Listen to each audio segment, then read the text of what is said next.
Hello friends, आज हम बात करेंगे द इंडियन एविडेंस एक्ट 1872 के सेक्शन 8 के। सेक्शन 8 बात करता है मोटिव, प्रिपरेशन, कंडक्ट की। सबसे पहले फ्रेंड्स हम क्या करते हैं, बेयर एक्ट को एक बार पढ़ देते हैं, उसके बाद एक एक चीज़ को हम अलग से आपको डिस्क्राइब कर देंगे। Section 8 motive, preparation and previous or subsequent conduct. हेतु, तैयारी और पूर्व का या पश्चात का आचरण। Any fact is relevant which shows or constitute a motive or preparation for any fact in issue or relevant fact. The conduct of any party or of any agent to any party to any suit or proceeding in reference to such suit or proceeding or in reference to any fact in issue herein are relevant thereto, and the conduct of any person and offence against whom is the subject of any proceeding is relevant if such conduct influence or is influenced by any fact in issue or relevant fact and whenever it was previous or subsequent thereto। तो friends ये तो मैंने पढ़ दिया, अब हम आपको समझाते हैं कैसे इजी लैंग्वेज में आप इस सेक्शन को कैसे समझेंगे।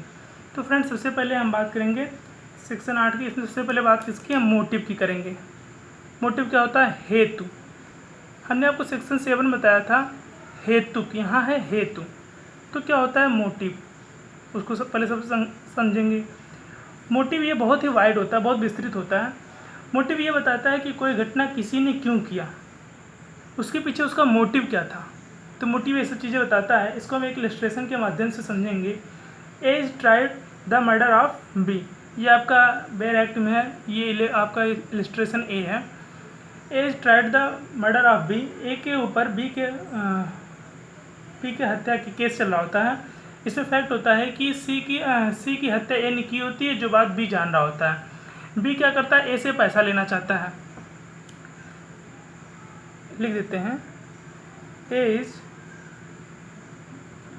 Tried the murder of B, ठीक है। और फैक्ट क्या है, ए ने सी की हत्या की है, ये बात भी जान रहा होता है। अब बी क्या करता है, बार बार इसको मतलब ए से कहता है कि हमें पैसा दे दो, नहीं तो हम ये बात पब्लिक कर देंगे। कुल मिला के इसे ब्लैकमेल करता है। तो जब ज़्यादा हो जाती है तो ए क्या करता है, ए से रहा नहीं जाता है, ए बी की हत्या कर देती है। तो यहाँ मोटिव कैसे हुआ, चूँकि ए ने सी की हत्या कर दी थी, ये बात सच है, ये बी जान गया था। तो बी बार बार बोलता है कि मैं इस बात को पब्लिक कर दूँगा और हमें नहीं तो कुछ पैसा दे दीजिए, और ये वो पैसा नहीं देना चाहता, तो ए का ए बी की हत्या कर देता है। तो यहाँ पे इसका मोटिव ये था कि वो बात पब्लिक ना हो, इसलिए इसने इसकी हत्या कर दी। ठीक है, अभी आपको समझना आया होगा तो हम एक केस के माध्यम से समझा देते हैं।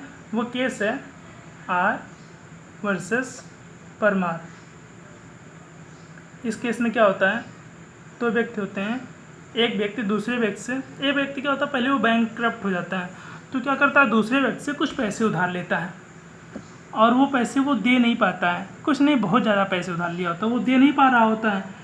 तो उसका क्या होता है, उसकी नीयत बिगड़ जाती है। वो सोचता है क्यों ना हम इसका मर्डर कर दे और हमें पैसे देने से बच जाएंगे। तो वो कोशिश करता है और उसकी हत्या कर देता है। तो यहाँ पे पहले वाले व्यक्ति ने दूसरे व्यक्ति की हत्या क्यों की, क्योंकि वो उसका पैसा लिया हुआ था और वो देना नहीं चाहता था, इसलिए उसकी हत्या कर देते। यहाँ पे पहले वाले व्यक्ति के दूसरे व्यक्ति के प्रति हत्या करना यहाँ पे मोटिव दिखाता है, चूँकि वो उसका पैसा दे नहीं पा रहा था। ठीक है, तो ये हो गए दो केस। फ्रेंड्स ज़रूरी नहीं है कि हर केस में मोटिव को प्रूव किया जाए। कभी कभी क्या होता है मोटिव को प्रूव करने की ज़रूरत होती ही नहीं। जब कोई केस क्या होता है पब्लिकली होता है, इसको सब लोग जान गए होते हैं, तो उसको प्रूव करने की, वहाँ मोटिव प्रूव करने की ज़रूरत नहीं पड़ती। या फिर जैसे कि कोई घटना सीसीटीवी फुटेज में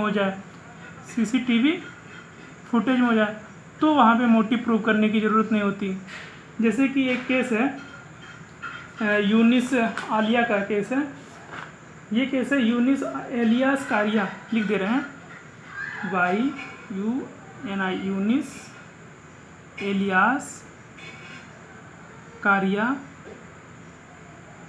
वर्सेस स्टेट ऑफ MP का केस है। ये 2005 का है। इस केस में कोर्ट खुद बोलता है proof of motive not necessary,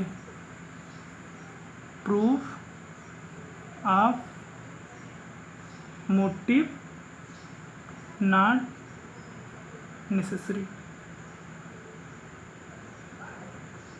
तो हमने फ्रेंड्स आपको ये भी बता दिया कि कहाँ कहाँ मोटिव को प्रूव करना ज़रूरी नहीं होता। जब कोई बात पब्लिकली हो जाए या सब लोग जान जाए, जैसे कोई घटना हो, किसी ने किसी की हत्या की, अपहरण किया, कहीं लूट हुई, वो सब सारी घटनाएं सीसीटीवी फुटेज में है, कुल मिला के जो चीज़ें सब लोग जान जाएँ, अपनी आंखों से देख लें, वो चीज़ को फिर वहाँ मोटिव को प्रूव करने की ज़रूरत नहीं होती है। ठीक है। अब सेकंड नंबर आपका आता है प्रिपरेशन। फ्रेंड्स, तैयारी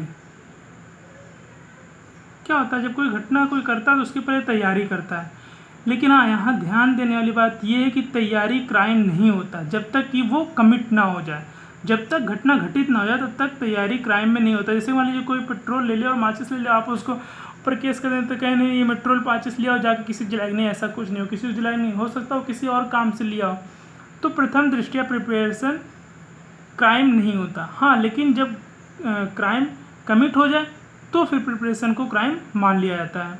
जैसे एक केस है, ए के ऊपर एक इलस्ट्रेशन इसमें लिखा गया है, उसको हम पढ़ दे रहे हैं या उसी को समझा दे रहे हैं, उसी के माध्यम से आपको समझा दे रहे हैं। A is tried for the murder of B by poison. A is tried for the murder of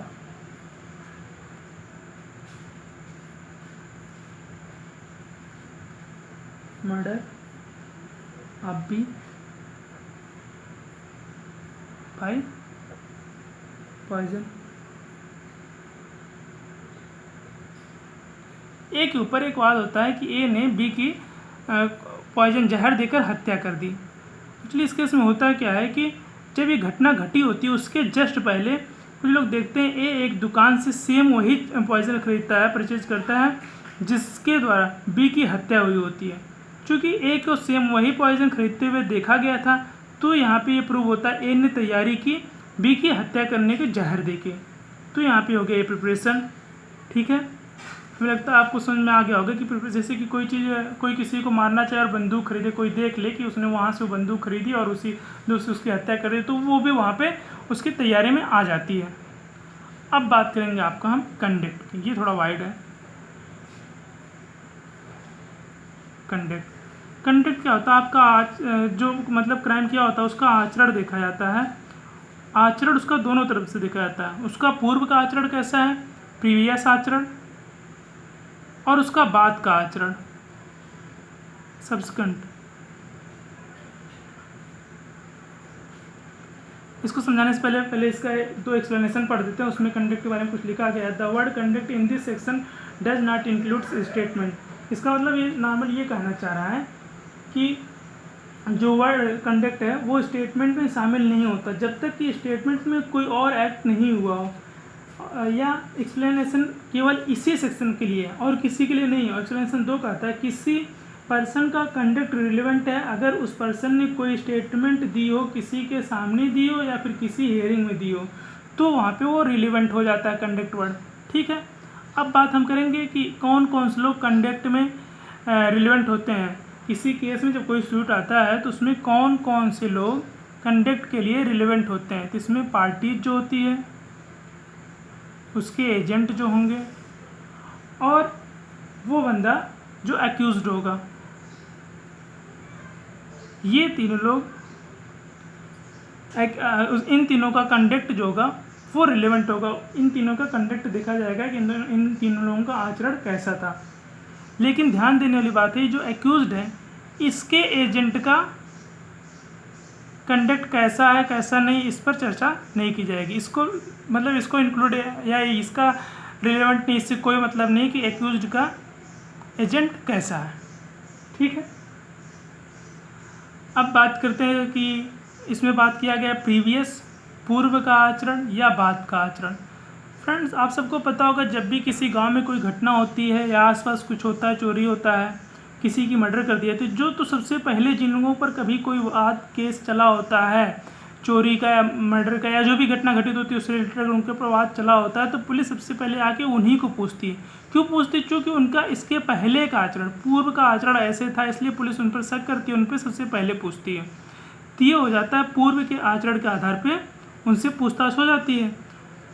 और फिर ये जो दूसरा है सब्सिक्वेंट बाद का, इसको दूसरे एग्जाम्पल समझिए। जैसे कि कोई घटना घटित हो जाती है और कभी बाद में जैसे कि कोई व्यक्ति होता है वो ऐसा बिहेव करता है कि लगता है कि उसने ही वह घटना की होगी, क्योंकि उसके आज के बिहेवियर से लगता है कि उसने ही वो घटना की होगी, मतलब घटना पहले घटी और उसके बाद के बिहेवियर से, उसके आचरण से पता चलता है कि उसने ही वह घटना की होती है।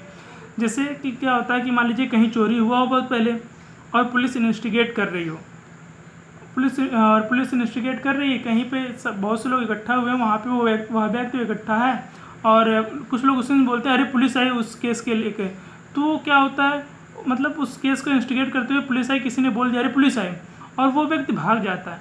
तो उसका वो भागना, उसने चोरी तो बहुत पहले की थी, क्योंकि पुलिस का नाम सुनते ही वो भागा, तो यहाँ ये प्रूव हो जाता है कि उसने चोरी की। ये उसका बाद का आचरण है जिससे प्रूव हो गया कि चोरी उसने ही की। ठीक है फ्रेंड्स, सेक्शन 8 को हमने आपको एक एक करके मोटिव, प्रिपरेशन, कंडक्ट को अलग अलग तरीके से समझाने की कोशिश की। उम्मीद करता हूँ आपको सेक्शन 8 समझ में आ गया होगा। फिर भी अगर आपको कोई डाउट हो तो आप कमेंट बॉक्स में ज़रूर पूछ लीजिएगा। अगर आपको मेरा लेक्चर पसंद आया हो तो आप सब्सक्राइब कीजिए, लाइक कीजिए, कमेंट कीजिए और अपने दोस्तों के साथ शेयर कीजिए। धन्यवाद दोस्तों।